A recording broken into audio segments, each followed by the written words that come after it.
Police rising day निमित्त Narayangaon police स्टेशनकडून रापस Sabnis महाविद्यालयाच्या 200 विद्यार्थी-विद्यार्थिनींना वाहतुकीचे नियम, पोस्को कायदा, सायबर गुन्हे, सोशल मीडियाचा गैरवापर व स्पर्धा परीक्षा इत्यादींबाबत मार्गदर्शन करण्यात आले।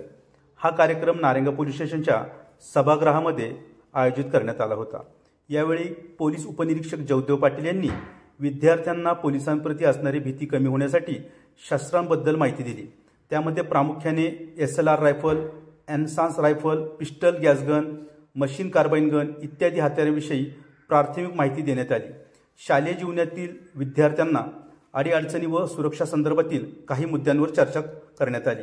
सदर कार्यक्रमासाठी नारायणगाव पोलीस स्टेशनचे प्रभारी अधिकारी महादेव शेलार, पोलीस उपनिरीक्षक जगदीश पाटील, पोलीस अंमलदार शैलेश वाघमारे, गोरक्ष हसे, दत्ता ढेंबरे, सचिन सातपुते व रापस सबनीस महाविद्यालयाचे उपमुख्याध्यापक Tavvar sir, Narsude madam, Wagh madam, Gulve sir, Sable sir आदी मान्यवर उपस्थित होते। Day today news, Narayangaon.